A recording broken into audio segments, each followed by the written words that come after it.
हमारे Mantra Edcom YouTube channel को subscribe कीजिए और बेल आइकन को दबाइए ट्रेनिंग, टेक्नो और ट्रेंडी वीडियोस को सबसे पहले देखने के लिए। Hello friends, welcome to tutor Mantra trading. इस ट्यूटोरियल में आपको हम लेआउटर में ट्रांसफॉर्म ऑप्शंस की की फ्रेमिंग के बारे में बताएंगे। किस तरीके से आप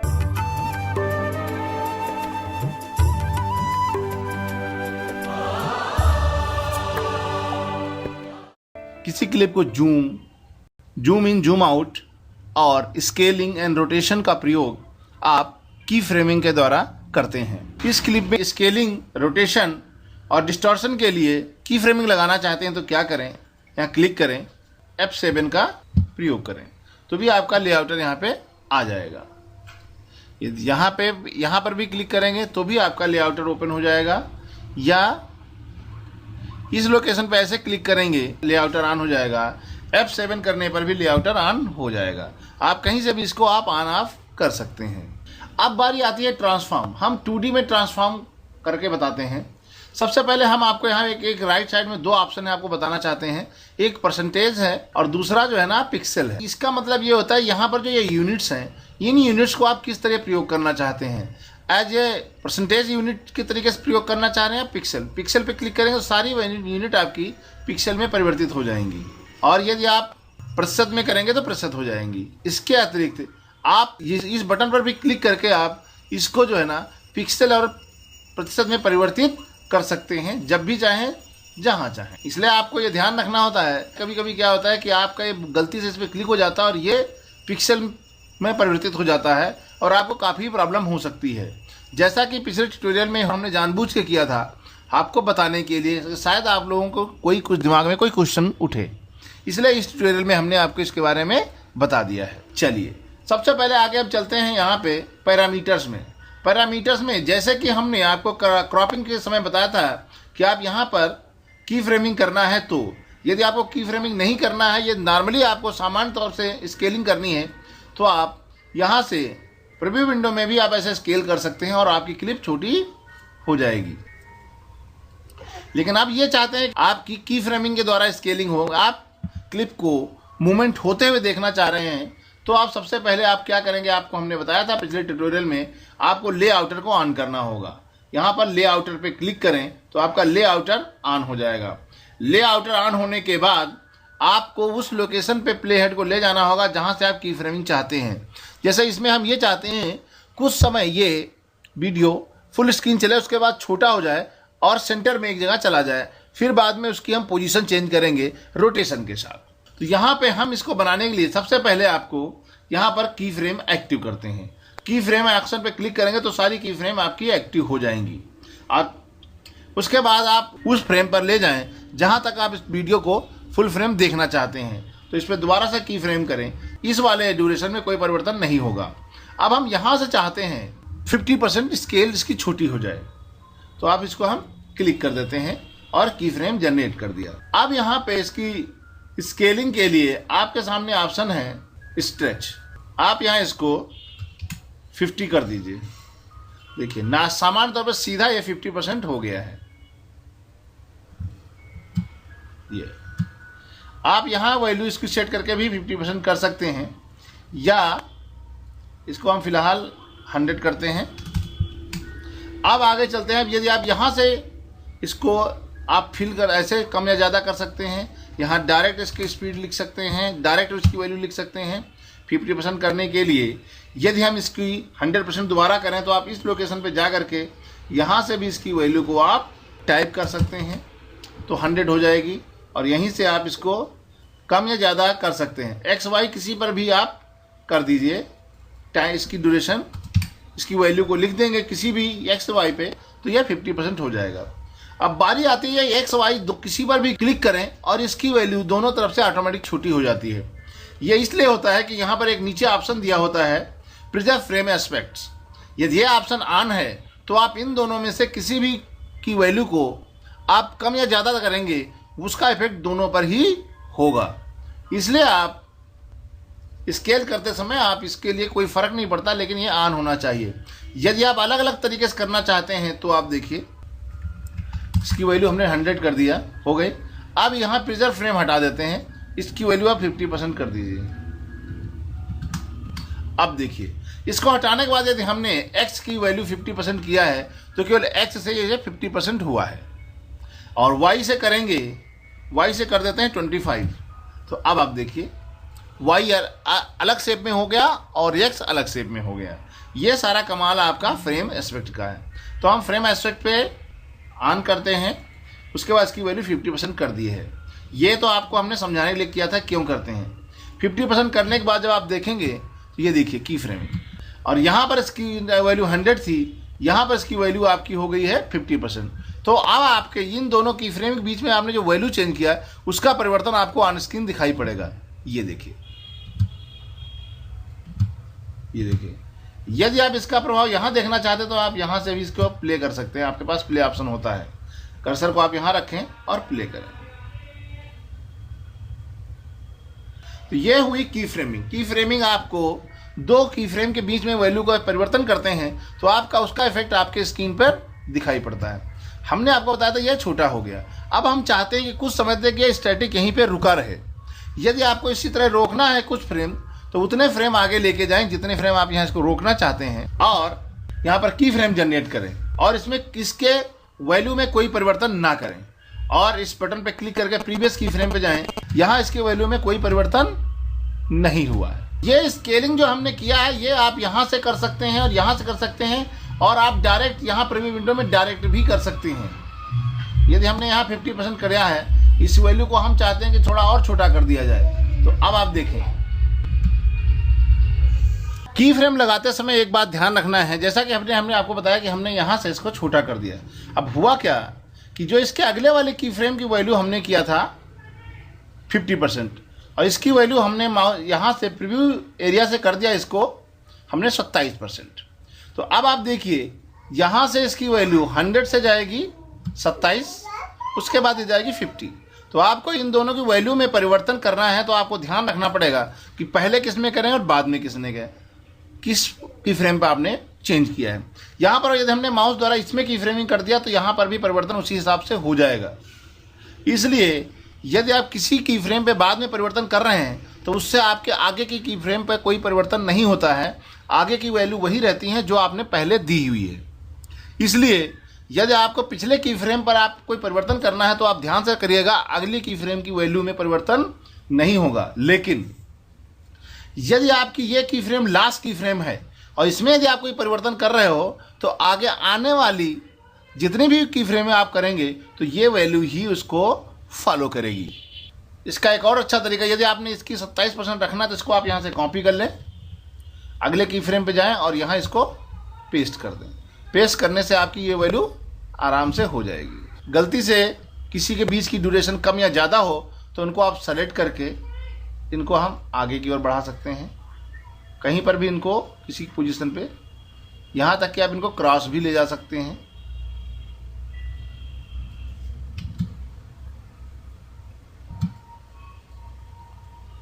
इनको आप यहाँ डिलीट करना है, गैप बनाना है तो इनको आप यहाँ सेलेक्ट करके इनमें गैप क्रिएट कर सकते हैं। इनको आप सेलेक्ट करके यदि कोई एक्स्ट्रा लग गया तो डिलीट कर सकते हैं। इनके पोजीशन को दूर किया जा सकता है, इनको कॉपी किया जा सकता है। कॉपी करने के लिए देखिए यहाँ पर ऑप्शन है add, default, delete, cut. Cut हो गया। इसी क्लिप के आपको जो पोर्शन यहाँ से चाहिए सेलेक्ट ऑल करके सबको सेलेक्ट ऑल कर सकते हैं। इनको डिलीट किया जा सकता है।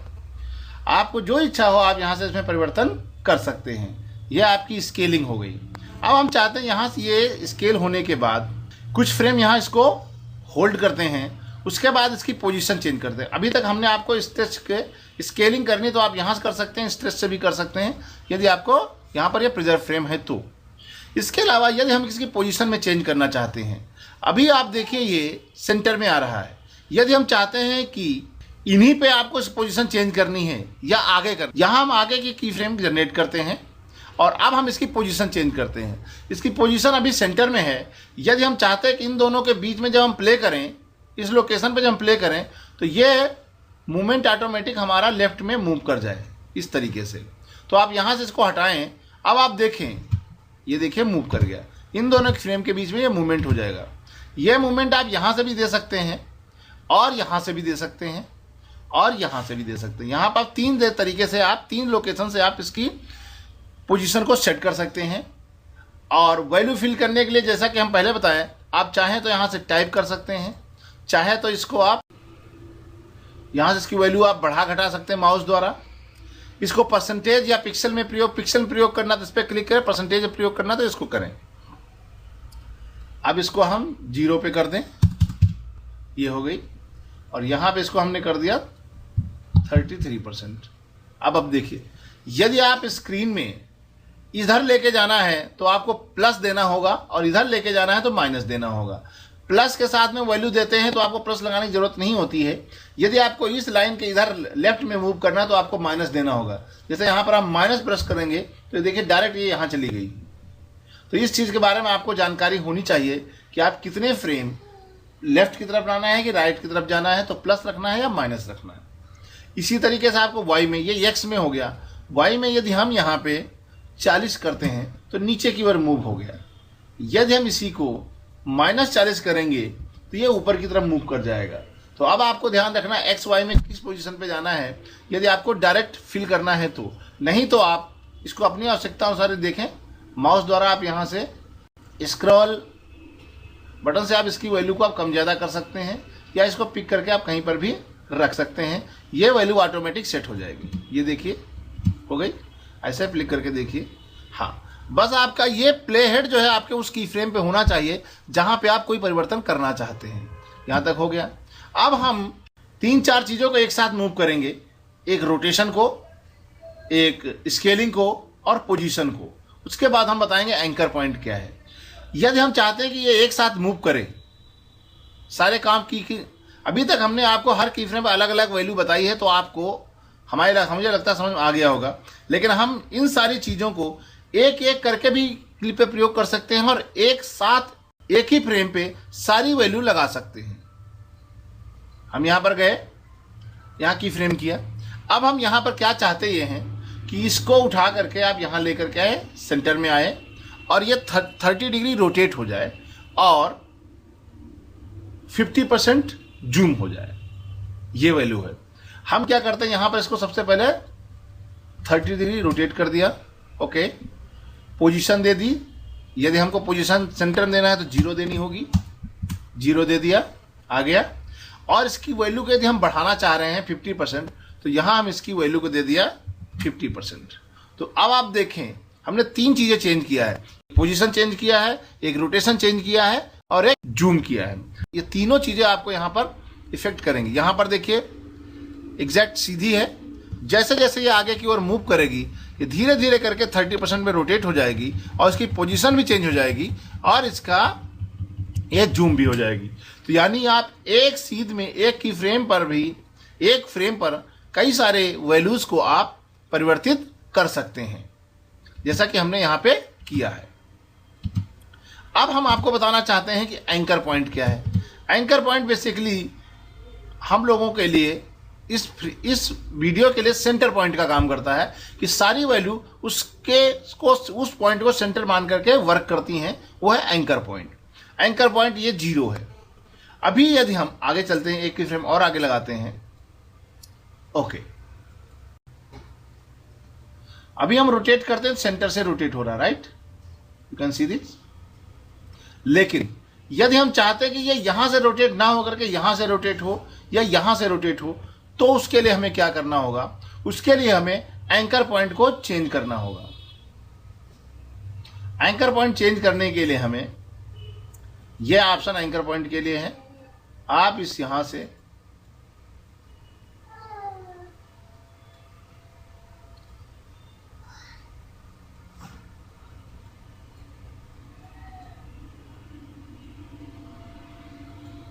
इसको परसेंटेज हम करते हैं, इसको कर देते हैं 20%, एक्स 50%, क्योंकि ये 50% एक्स यहां पे हो गया और ऊपर ले जाते हैं वाई की तरफ 50, प्लस किया तो नीचे की तरफ गया, -50 करेंगे तो ऊपर, ये हो गया।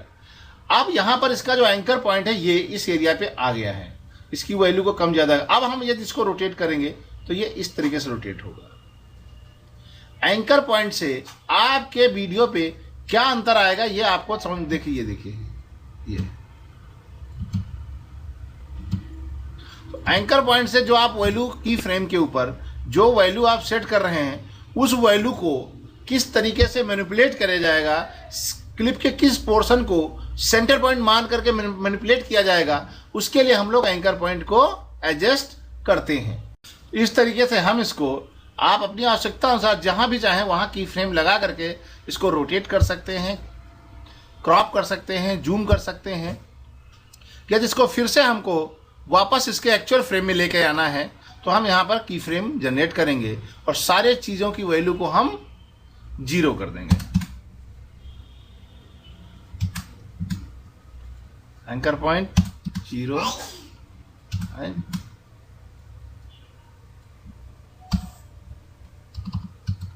0, रोटेशन 0 आ गई। और स्ट्रेच जो है ना 100% रखते हैं।